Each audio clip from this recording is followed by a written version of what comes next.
Part of what makes you a good creative designer is when you understand that inspiration for graphic design comes from everywhere. Tunji again from Ceasar Graphics. Welcome to my channel and welcome to my weekly design training for creatives. I received a design from one of my group members during the week.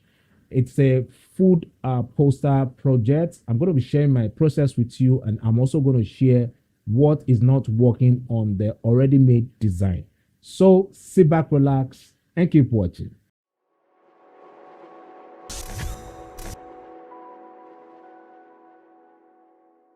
Before I recreate this, all right, I'm going to quickly share this with this design. All right, now you see, graphic design is more like you trying to create a picture, all right, and I'm sure that when you're taking a picture of yourself, you always prefer to take it in an environment where people's focus will be on you. Or if not you, I'm sure you've seen so many photographers, whenever they want to take pictures, even if they are going to design their background, they design it in such a way that the focus, nothing is going to distract the viewers from seeing the focus. And that's the same thing that happens when you're arranging your elements in graphic design. I've repeated this before, and I'm still going to repeat it again. All right. Now, the idea is not to make the page full. The goal is to create a project that communicates, inform, and entertain the viewers. You see, there are some type, all right, that you are not supposed to use when working on design projects. One of it is this type that you use here. It's not all the type you have on your PC that is necessary. All right, some type that you're not supposed to use at all. It's like the way so many designers already know that the use of Comic Sans is not good for design projects.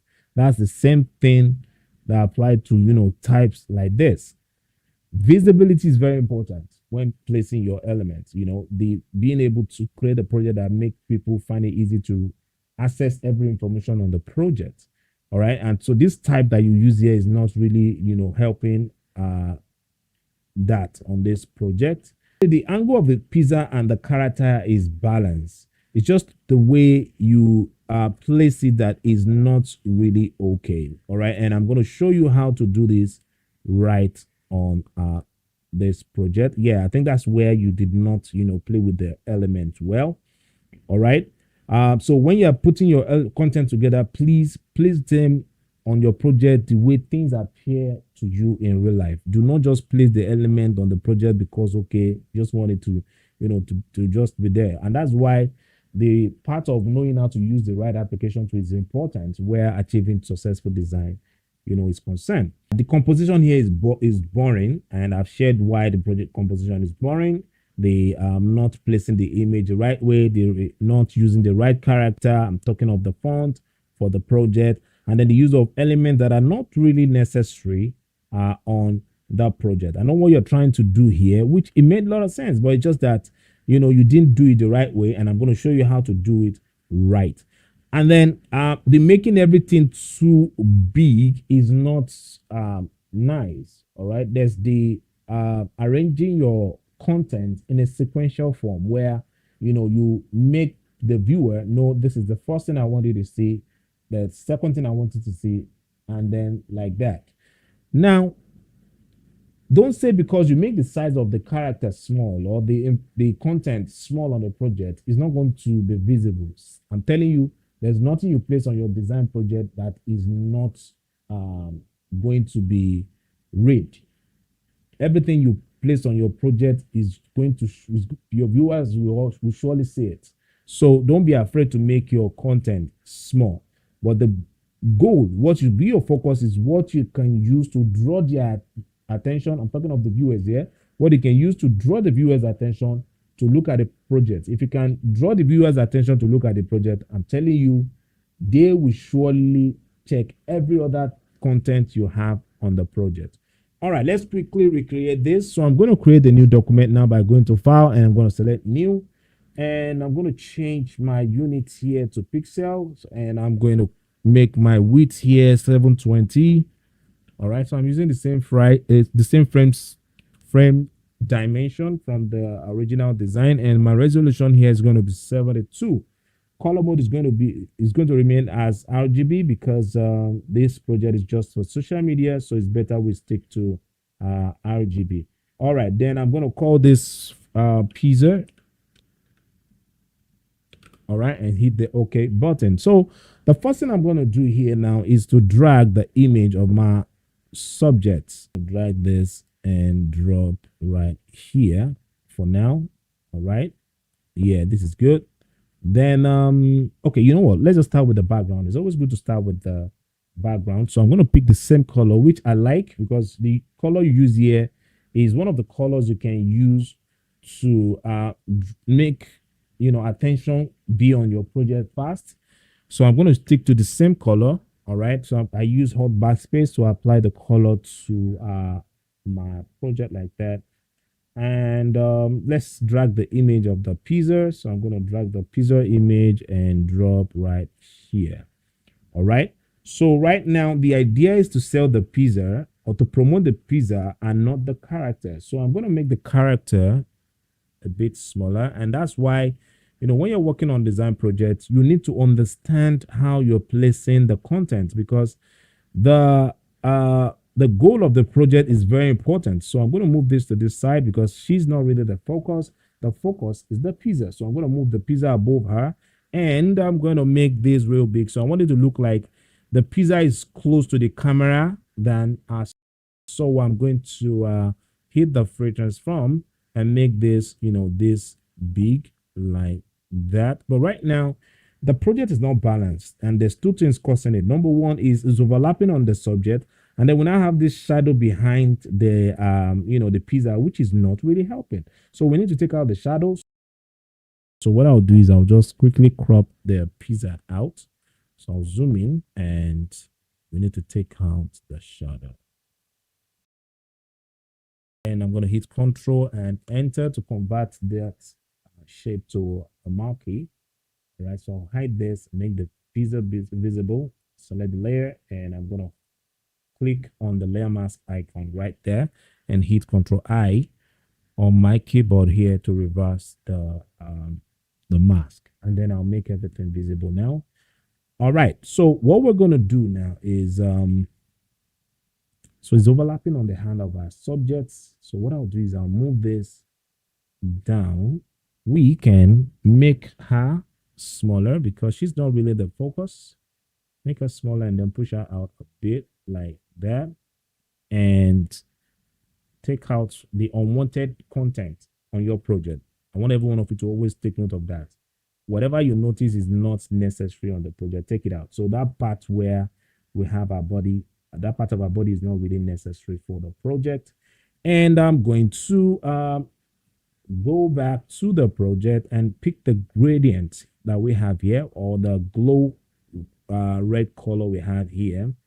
And then I'll go back to the project, create a new layer with the new layer button clicked, and I'm going to select the brush tool and reduce my brush size and click like that. And I'm going to hit the free transform and hold on out and make this bigger. Now watch where I'm going to put my glow, which is one of the things that I noticed this designer did not do well. You see, the idea of placing the glow on your project should be for the important information, and that's why we always do this. So you need to place this where you want people's focus to go. So since I want people's focus to be on the pizza, I'm going to place my glow somewhere here. So right now we need to now put our title on the project. So I'm going to drag the title right now, and I'll make that go where we have the hand of the lady. So I'm going to use another character here. All right. So the character I'm using here is Brady Punch. And when it comes to designing food projects or food poster, it's always good to make the project look fun. And that's the reason why I decided to use this character that I have here. So I'm going to move the lady a bit to the side like that. All right. And for my character here, all right, I'm going to take out the letter I. So I'll move this here and Control V. So we're going to use the same size, which is 167.7. So I'll apply that here like that. Good. Then we can move this right here, right? Then activate the free transform and move this down. Okay. Now, please, this move I just made now, um, yeah, it's good to do it, but please, it's something that you have to, uh, you don't just do it. All right. You have to understand the type you're using and the type of project you're working on. Okay. Good. So I'm still going to rotate the letter A again, like that, and just move this in here. I feel like adding something like, like this here. Okay. So I'm going to hold on Alt. Let's close this here, and here, like that. So we can,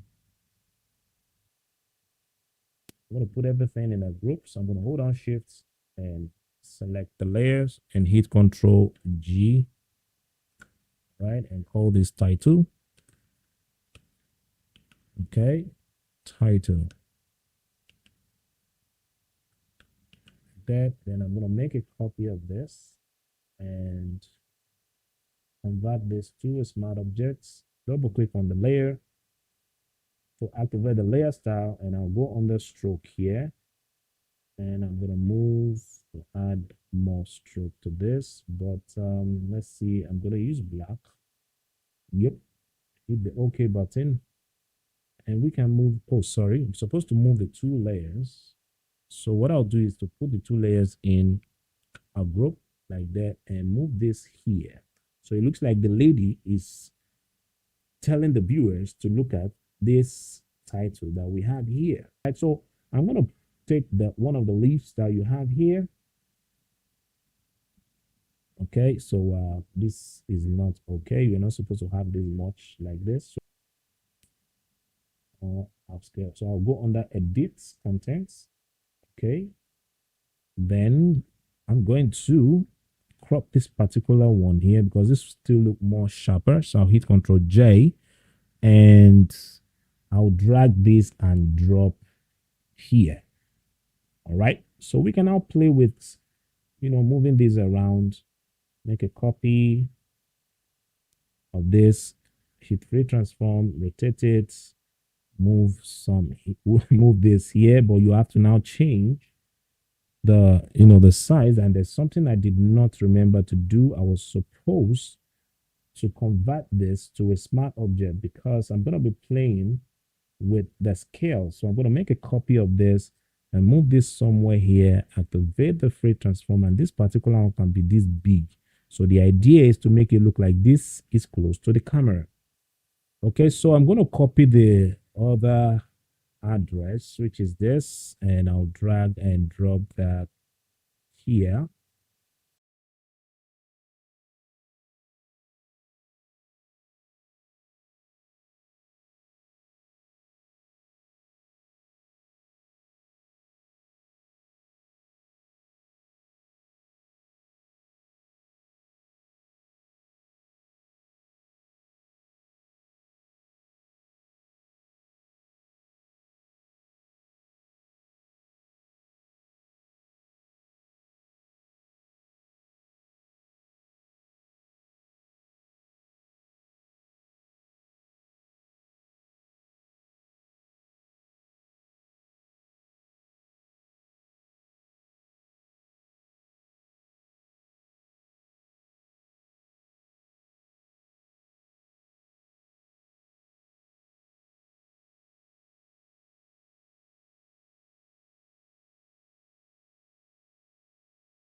All right, we can use overlay, and this should go behind this like that, and we can just, reduce the opacity of this a bit like that, and we can now add a layer mask to this and select the brush tool, and then we can now fade this. Now make sure your foreground is set to black when doing this. All right, so I'm going to just fade this in like that to just spice the project. So when you have a character you're planning to use on your project, please understand the angle of the camera, the direction of the hand or the face, the expression on the face of the subject. Those things matters. They are what we use to arrange our layout. All right. So always pay attention to your character whenever you are placing your content. And I'm going to stop here, and let's see the before and after. So this is the after, and this is the before. All right. Yeah. I'm glad you made it to the end of this tutorial. If you have not subscribed, remember to hit the subscribe button, and remember to hit the post notification bell so you get notified when I upload any of my tutorials. If you enjoyed this video, give it a thumbs up. If there's anything you want to share with me, drop it in the comment section of this video. Thank you for watching, and I'll see you in the next one. Peace.